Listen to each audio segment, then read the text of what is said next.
ګرانو لیدونکو السلام علیکم. ستاسو پام راړوم د نن ورځې تازه لنډو مهمو خبرونو ته.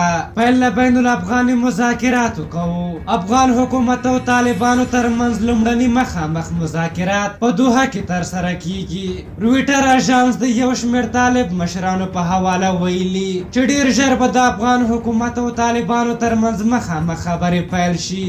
کابل له طالبانو سره د حکومت د مذاکراتي پلاوي مخکې له دې چې دوی قطر ته لاړ شي د کورونا معاینات ترسره کیږي.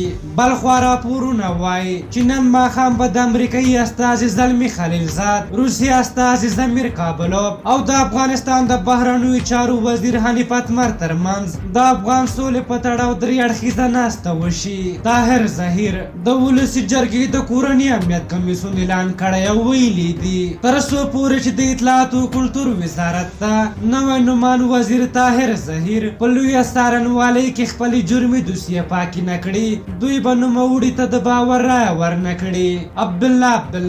عبدالله ویلي ژر به له خپله اړخه د کابینې د غړو نوم لړ ولسمشر غني ته واستوم. د یادولو ده چې عبدالله په کابینه کې 50 سلنه ونډه لري. سرور دانش د ولسمشر دویم مرستیال سرور دانش د ایران د بهرنیو چارو وزارت له لوري په دغه هیواد کې د افغان سفیر پر احضارولو غبرګون ښودلی او پر خپل ټویټر یې لیکلي دوی له ګاونډیانو څخه په کلکه غواړي چې له کړکېچ زېږوونکي سیاست څخه ډډه وکړي. او په منځ کې بل خبر دا دی چې افغانانو په واشنګټن، لندن او ګڼو اروپایي هیوادونو کې د ایران پر ضد لاریونونه کړي.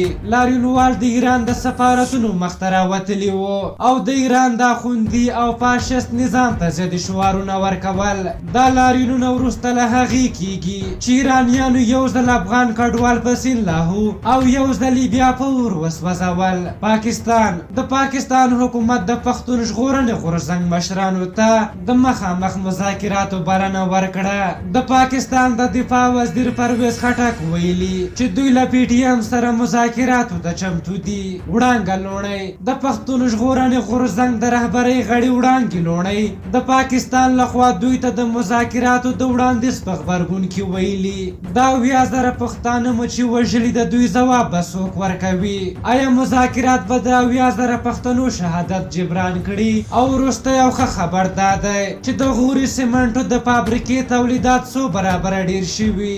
د ملي انکشاف شرکت وایي په دغه فابریکه کې تر اوږدو اصلاحاتو او پرمختګونو وروسته دوی بریالي شول چې د سیمنټو د تولید کچه په ورځ کې له 160 ټنو تر 800 ټنو لوړه کړي. سرچینه هم دا راز وایي چې دغه فعال شوې فابریکه بیرته فعاله شوې. په هر حال دا د نن ورځې تازه لنډ او مهم خبرونه تر بیا چې ستاسو چوپړ ته راځم په لویو بخښونکي خدای مو سپارم. د الله په امان.